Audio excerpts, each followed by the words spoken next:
নমস্কাৰ শ্ৰদ্ধা ছাৰ বাইদেউসকল আপোনালোক সকলোকে মই মোৰ ইউটিউব চেনেল নলিনী কান্ত ডেকালৈ স্বাগতম জনাইছোঁ। ইতিমধ্যে আপোনালোকে জানে আমাৰ এইবাৰ যি গুণোৎসৱ অনুষ্ঠিত হৈছিল এই গুণোৎসৱ 2021-22 বৰ্ষৰহে গুণোৎসৱ আছিল আৰু 2022-23 বৰ্ষৰ কাৰণে যি গুণোৎসৱ অনুষ্ঠিত হ'ব সেই গুণোৎসৱলৈ ইতিমধ্যে প্ৰস্তুতি আৰম্ভ হৈছে আৰু আমি আমাৰ আগৰ ভিডিঅ'ত এই কথাখিনি কৈছোঁ আৰু ইয়াক লৈ ইতিমধ্যে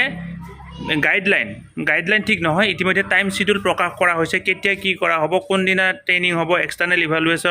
ইভালুৱেটৰসকলক যে বাচিব লাগে তাক লৈ ইতিমধ্যে চিঠি আহিছে আৰু 2022-23 বৰ্ষৰ যি গুণোৎসৱ এই গুণোৎসৱ কেতিয়া অনুষ্ঠিত হ'ব বা কেনেকুৱা ধৰণে অনুষ্ঠিত হ'ব তাক লৈ এখন detail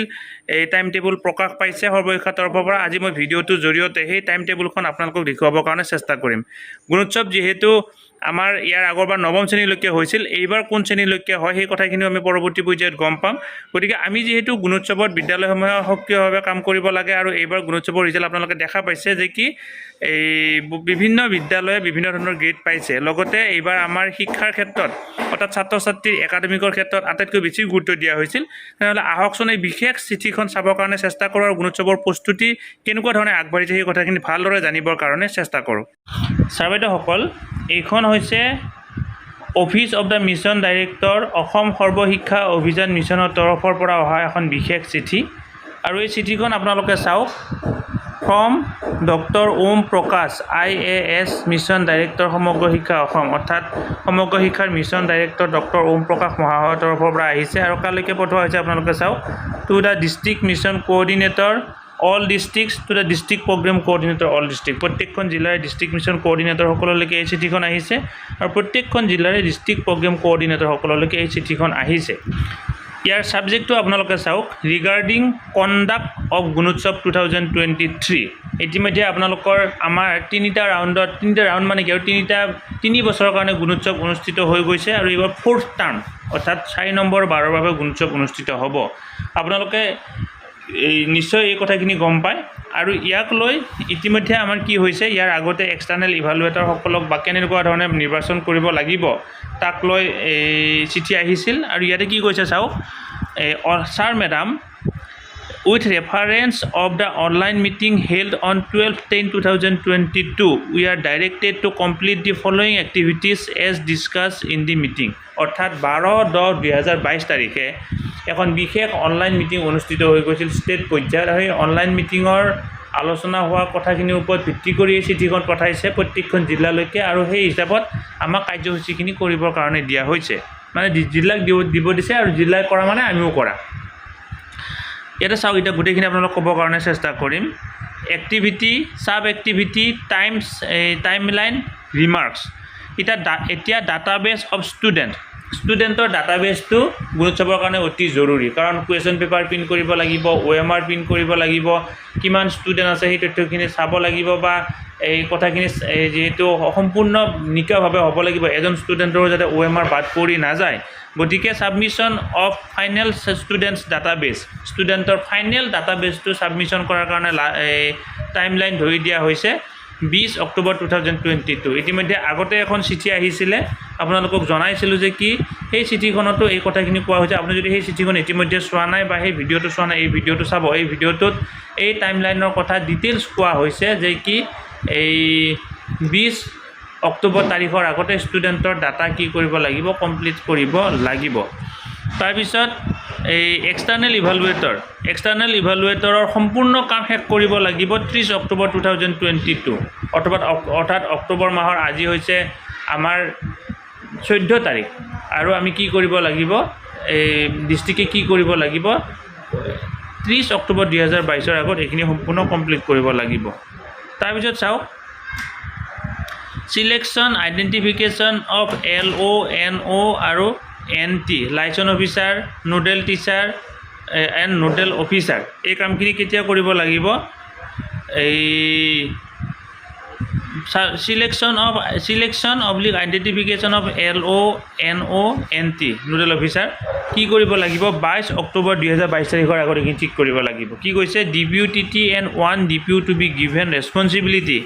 the official letter of nomination with name and designation to be submitted for issuing notification for SMO। কি কৰিবৰ কাৰণে কোৱা হৈছে, DPUTT আমাৰ এই গুণোৎসৱৰ লগত ডিপিউটি টিচাৰ ট্ৰেইনিং বিশেষভাৱে জড়িত তাৰ উপৰিও আন এজন ডিপিউক বাছনি কৰিব দিয়া হৈছে তেওঁলোকৰ এই দায়িত্বখিনি থাকিব তাৰপিছত এইখিনি হ'ল নোডেল টিচাৰৰ কাৰণে নোডেল অফিচাৰসকলক বাছনি কৰিব লাগিব 20 অক্টোবৰ অৰ্থাৎ এই ডিষ্ট্ৰিক্টে এইটো পঠাব লাগিব যে অমুকজন নোডেল অফিচাৰ হ'ব তাৰপিছত লাইচেন্স অফিচাৰ অৰ্থাৎ প্ৰত্যেকটো ক্লাষ্টাৰৰ কাৰণে হওক বা প্ৰত্যেকখন বিদ্যালয় এই 10খন বিদ্যালয়ৰ ওপৰত 12খন বিদ্যালয়ৰ ওপৰত এজনকৈ লাইচেন্স অফিচাৰ থাকিব লাইচেন্স অফিচাৰখিনিৰ বাছনি কৰাৰ লাষ্ট সময়সীমা হৈছে 25 অক্টোবৰ আৰু নোডেল টিচাৰ প্ৰত্যেকখন বিদ্যালয়ৰ পৰা একোজনকৈ নোডেল টিচাৰ বাছনি কৰিব লাগিব কাৰণ সেই নোডেল টিচাৰজনে গুণোৎসৱত বিশেষ গুৰুত্বপূৰ্ণ ভূমিকা গ্ৰহণ কৰিব তেওঁক বাছনি কৰাৰ লাষ্ট ডেট হৈছে 30 নৱেম্বৰ 2022 30 নৱেম্বৰ 2022 তাৰিখে কি কৰিব লাগিব নৱেম্বৰ এইটো ভুল হৈছে 30 অক্টোবৰ হ'ব লাগিছিল নেকি আৰু এইটো পিছত পৰৱৰ্তী পৰ্যায়ত গম পোৱা যাব মানে নোডেল টিচাৰসকলৰ তাৰপিছত চাওক গ্ৰুপিং অফ স্কুলবিলাক এতিয়া গ্ৰুপ কৰিব লাগিব এই আমাৰ এটা গ্ৰুপত ইয়াৰ আগত যিমানকেইটা গুণোৎসৱ অনুষ্ঠিত হৈ গৈছে এটা গ্ৰুপত তিনিখনকৈ বিদ্যালয় ধৰা হৈছিল কাৰণ এজন হৈছে এদিন হ'ব আমাৰ সেল্ফ ইভালুৱেশ্যন 3 দিন হ'ব এক্সটাৰ্নেল ইভালুৱেশ্যন গতিকে এজন এক্সটাৰ্নেল ইভালুৱেটৰৰ অধীনত 3খনকৈ বিদ্যালয় আছিলে গতিকে এই গ্ৰুপিঙৰ কামখিনি শেষ কৰিব লাগিব 30 অক্টোবৰ 2022 তাৰিখে তাৰপিছত কমিউনিকেশ্যন মিটিং এক্সেট্ৰা ডিষ্ট্ৰিক্ট এডমিনিষ্ট্ৰেশ্যনৰ মিটিং 20 অক্টোবৰ 2022 আগত অনুষ্ঠিত হ'ব লাগিব ইতিমধ্যে বিভিন্ন জিলাত আৰম্ভ হৈ গৈছে এই প্ৰক্ৰিয়াটো ব্লকৰ মিটিং অনুষ্ঠিত হ'ব লাগিব 22 অক্টোবৰ 2022 চিআৰচিচি / লাইচেন্স অফিচাৰৰ কাৰণে ট্ৰেইনিং বা মিটিং অনুষ্ঠিত হ'ব লাগিব 25 অক্টোবৰ 2022 আৰু স্কুল প্ৰতিখন বিদ্যালয়ৰ কাৰণে যি মিটিং অনুষ্ঠিত হ'ব লাগিব 30 অক্টোবৰ 2022 আগতে এইখিনি কমপ্লিট হ'ব লাগিব টাইমলাইন দিয়া হৈছে আমাৰ এইবাৰৰ সমগ্ৰ শিক্ষাৰ যি মিছন ডাইৰেক্টৰ ডক্টৰ ওম প্ৰকাশ তেখেত যথেষ্ট টাইম বাউণ্ড বুলি আমি ইতিমধ্যে শুনি আহিছোঁ তাৰপিছত চাওক আদাৰ্ছ বুলি কোৱাৰ লগে লগে ইয়াৰ উপৰিও আমাৰ আন কিছুমান আনুষাংগিক কাম থাকিব এই আনুষাংগিক কামখিনি কেতিয়াৰ পৰা কেতিয়া কৰিব লাগিব এইখিনি কোৱা হৈছে যে কি OMR প্ৰেক্টিছ বাই ষ্টুডেণ্ট যিহেতু যোৱাবাৰৰ পৰা OMR বেছ হৈছে ক্লাছ 3ৰ পৰা ক্লাছ 9লৈকে সকলো ষ্টুডেণ্টে OMRত নিজৰ কামখিনি কৰিবলগীয়া হৈছে ক্লাছ 1-2ৰ কাৰণে টিচাৰে কৰিবলগীয়া হৈছে গতিকে যিহেতু প্ৰায় বেছি সংখ্যক ছাত্ৰ ছাত্ৰীয়ে OMRতে তেওঁলোকৰ এনচাৰসমূহ দিব লাগিব গতিকে OMR প্ৰেক্টিছ কৰাব লাগিব নৱেম্বৰ ডিচেম্বৰৰ ভিতৰত তেওঁলোকক OMR প্ৰেক্টিছ কমপ্লিট কৰিব লাগিব সিকিউৰিটি প্লেন কিবা যদি সিকিউৰিটি প্লেন আছে ডিষ্ট্ৰিক্টৰ কাৰণ এই কুৱেশ্যন পেপাৰ সিকিউৰিটি কথা থাকিব কিবা কথা থাকিব কুৱেশ্যন পেপাৰখিনি আনি ডিষ্ট্ৰিক্টত জমা ৰখাৰ কথা থাকিব তাৰ পৰা আহি আকৌ CRC লেভেলত জমা ৰখাৰ কথা থাকিব তাৰ কাৰণে 15 নৱেম্বৰ এইটো প্লেনিং ট্ৰেন্সপৰ্টেশ্যন প্লেন কেনেকুৱা ধৰণে এইখিনি ট্ৰেন্সপৰ্টেশ্যন ব্যৱস্থাটো কৰা হ'ব 15 নৱেম্বৰ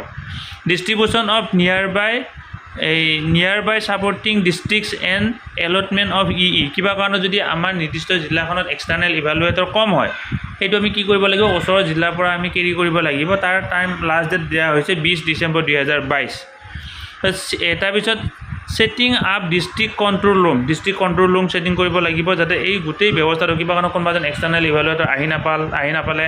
এই কোনোবা এজনৰ নোডেল টিচাৰৰ বেমাৰ হ'ল কোনোবা কাৰণত এজন বিদ্যালয়ত এজন টিচাৰ আছে সেইজনে নোডেল টিচাৰ সেইজনে হেড টিচাৰ তেওঁৰ কিবা কাৰণত নোৱাৰা হ'ল গতিকে কেনেকুৱা ধৰণে পৰীক্ষা চলাব এই গোটেইখিনি কোৱাৰ কাৰণে এটা কণ্ট্ৰল ৰুম থাকিব লাগিব formation of mobile team for emergency support কিবা কাৰণত ইমাৰ্জেঞ্চি ছাপৰ্ট এনেকুৱা ধৰণৰ ইমাৰ্জেঞ্চি ঘটনাবিলাক সংঘটিত হ'লে যাতে তৎক্ষণিকভাৱে ব্যৱস্থা গ্ৰহণ কৰিব পাৰি তাৰ কাৰণে কি কৰিব লাগিব এই মোবাইল টিম ছাপৰ্ট মানে বনাব লাগিব তাৰপিছত এলটমেণ্ট অফ স্কুলছ টু প্ৰত্যেকখন জিলাৰ মানে বিদ্যালয়ৰ কাৰণে কোনজন মানুহক কি কৰা হ'ব এই